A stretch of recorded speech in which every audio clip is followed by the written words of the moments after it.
સાહેબો, પરણું થતા મારા પરમ મિત્ર લુખેશની હવા નીકળી ગઈ છે.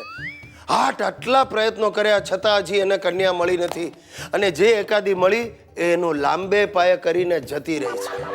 હવે લુખેશે ધાર્મિક પ્રવૃત્તિ તરફ વળવાનું, કથા કીર્તન કરવાનું નક્કી કર્યું છે.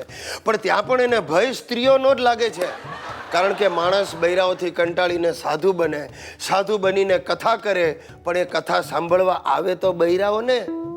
બપોરે કયો પુરુષ નવરો હોય? પ્રભુ, મેં લુખેશને ઠેકાણે પાડવાના મારાથી બનતા પ્રયત્નો કર્યા. હવે તું ટ્રાય કર, બીજું શું.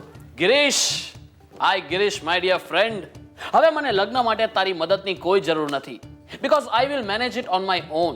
આઈ don't need your support my friend.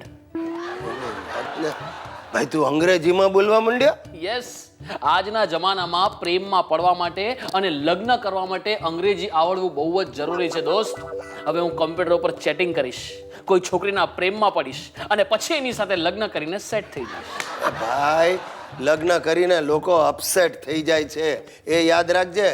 આ ચેટિંગ કરવામાં તારી સાથે ચીટિંગ ન થઈ જાય એ જોજે. અરે નહીં થાય ગિરિયા, નહીં થાય. હવે દુનિયા એકદમ જ નાની થઈ ગઈ છે.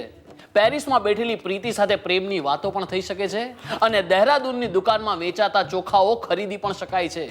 અને હું આ નાનકડી દુનિયાનો રાજા બનીશ અને મારા લગ્નના બેન્ડ બાજા વગડાવીશ. એ ઉત્સાહી, તારું બેન્ડ ન વાગી જાય જોજે. અરે હવે તો ઘોડે ચડવું એટલી વાર છે, અને ગિરિયા પછી એ બિસ્મિલ્લા ખાનની નકામી ઓલાદા, શરણાઈ બંધ કર. હવે તો શરણાઈ સિવાય કંઈ સંભળાતું જ નથી ગિરિયા. આજથી ચેટિંગ શરૂ. હવામાં કોમ્પ્યુટર લીધું? લેવાનું છે, હપ્તેથી લઈ લઈશ. 3000 રૂપિયા ડાઉન પેમેન્ટ આપવાનું છે, અને પછી દર મહિને 1000 રૂપિયા 20 હપ્તા. એ તો ચાલે, મહિને 1000 તો તું ભરી જ શકીશ. 1000 રૂપિયા તો હું જ ભરીશ.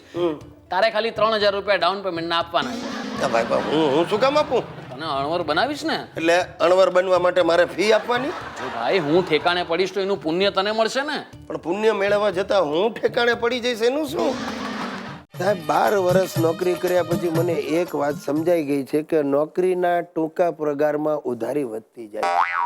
એટલે મેં હવે આ ઉંમરે છે ને લાઈન બદલવાનું નક્કી કર્યું છે. એક સોલિડ સિરિયલ બનાવવી છે.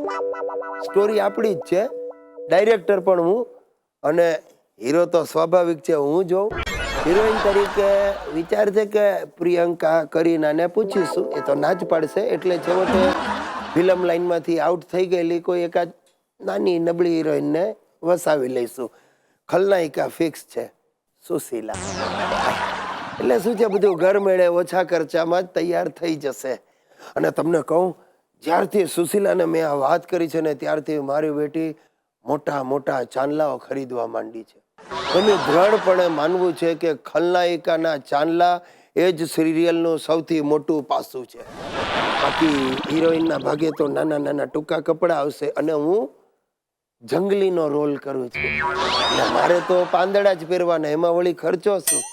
હવે સ્ટોરી મેં છે ને કંઈક આ રીતે વિચારી છે કે જે આપણો હીરો છે, એટલે હું ગુજરાતના જંગલોમાં જન્મે છે. એ જન્મથી બોબડો છે, અને ત્યાં જ એક ડાકણ એના પ્રેમમાં પડે છે. એ કોણ? સુશીલા.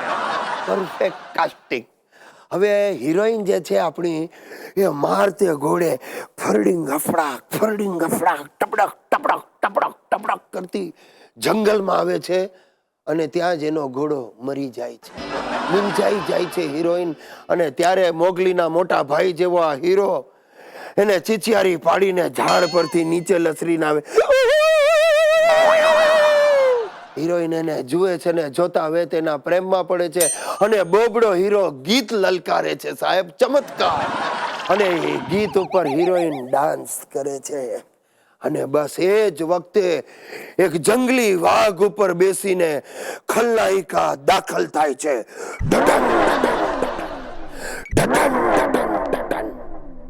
અને સિરિયલનું નામ વિચારું છું, યસ, અગલે જન્મ મુજે ગુજ્જુ કીજો.